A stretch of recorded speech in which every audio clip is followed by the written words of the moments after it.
Welcome back to Objections Overruled. I'm your host and author of the book. And today, we're diving into chapter 19, which tackles a question that's been around for centuries. Are miracles just myths? Now, this is a topic that can get pretty heated, with strong opinions on all sides, but I think you can approach this with open minds, right?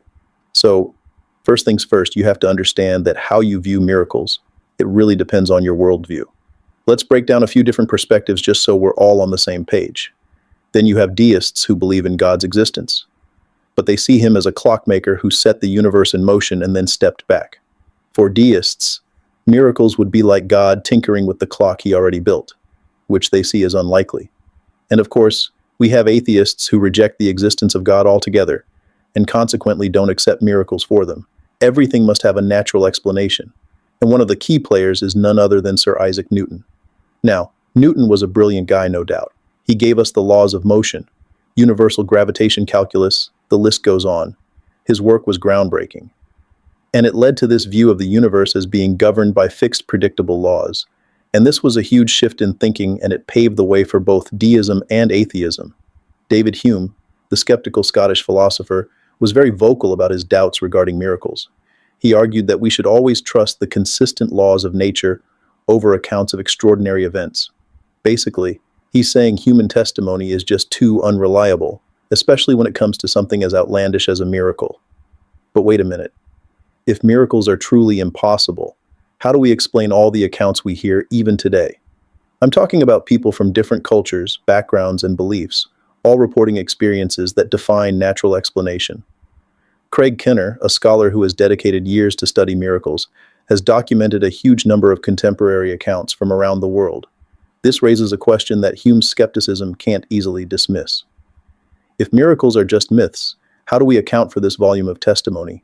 But these myths were often symbolic or allegorical, representing things like the cycle of seasons or the renewal of nature. The resurrection of Jesus, however, is presented as a historical event, something that happened in a specific time and place with eyewitnesses and real-world consequences. Think about the impact it had on the disciples. They went from being terrified and scattered after Jesus' crucifixion to boldly proclaiming his resurrection, even in the face of persecution and death.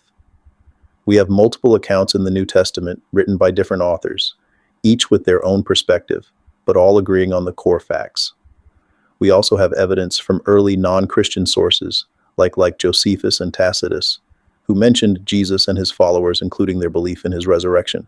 This isn't just some fabricated story, it's rooted in historical accounts. Plus, remember what we discussed earlier.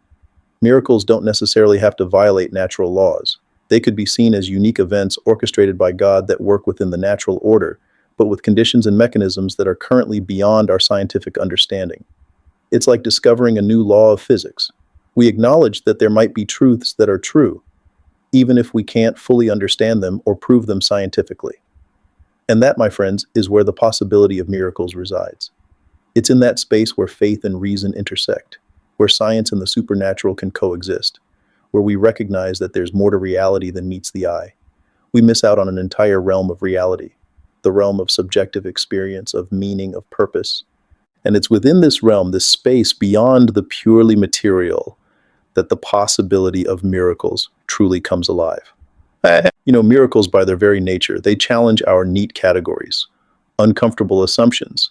They disrupt our expectations and invite us to consider a reality that's vaster and more mysterious than we can fully grasp.